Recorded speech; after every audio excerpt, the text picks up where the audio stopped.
Que ce fut dur, les gars, que ce fut dur, que ce fut dur, que ce fut poussif contre Mallorca. Mais au bout du compte, le Real Madrid s'impose 1-0 au Santiago Bernabéu grâce à Antonio Rudiger sur une passe dans une corner délivrée justement par Luka Modric. Et Antonio Rudiger vient mettre une belle tête, but pour le Real Madrid.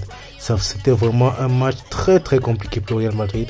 Le Mallorca qui jouait quasiment, je peux dire 6 en défense, carrément 6 en défense, mais en contre, ils faisaient justement leur juste la contre-attaque.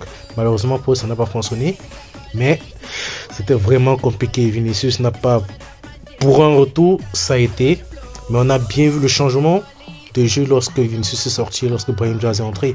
On a vu que tout a changé.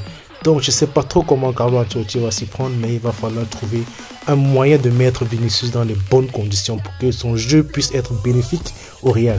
Parce qu'à cette allure-ci, ça nous donne, la mayonnaise n'a pas encore bien pris avec le jeu de Vinicius. Sinon, pour le reste, Rodrigo lui-même également, il a été un peu poussif au début du match. Il ratait des balles, des contrôles, mais je pense qu'avec on va dire, son cardio, son pressing qu'il a eu à faire justement pendant le match, je pense que ça a essayé de combler justement ces lacunes qu'il a eu en attaque.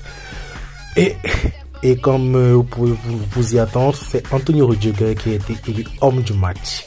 Et c'était vraiment dingue ce but. On peut voir ici les petites statistiques parce que le Real Madrid a vraiment dominé.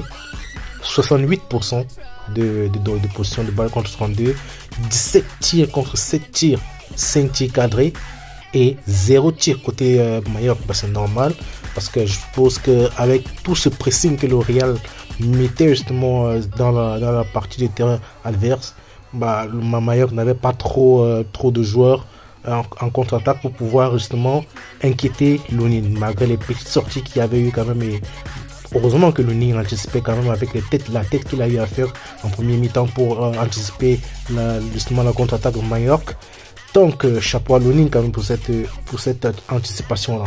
On a 91% de précision de passe, 5% 5 fautes justement du côté Real, 2 cartons jaunes.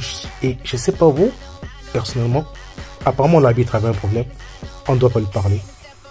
Tu lui parles, c'est carton, tu lui parles, c'est carton, je comprends pas. Parce que les 2 cartons que le Real prend, c'est justement les 2 cartons au début du match, lorsque justement les joueurs du Real vont se plaindre.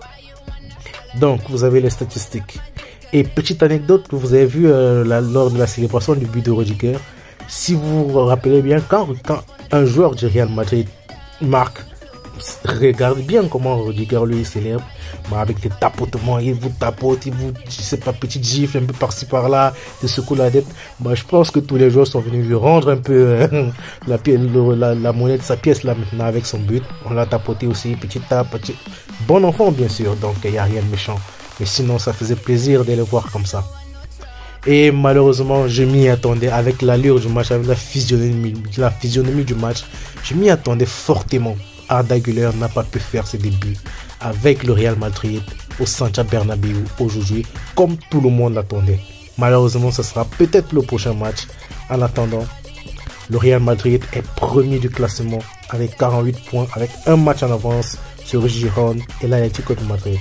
Et juste pour info, Girona et l'Atlético de Madrid vont s'affronter là tout à l'heure à 21h30 et espérons que l'un des deux fasse même ces matchs nuls ou bien que Girona perde, ça nous arrange. Donc rendez-vous tout à l'heure pour le match entre Girona et Atlético de Madrid. Sinon les gars, prenez soin de vous. Ciao ciao, abonnez-vous et partagez. Ciao.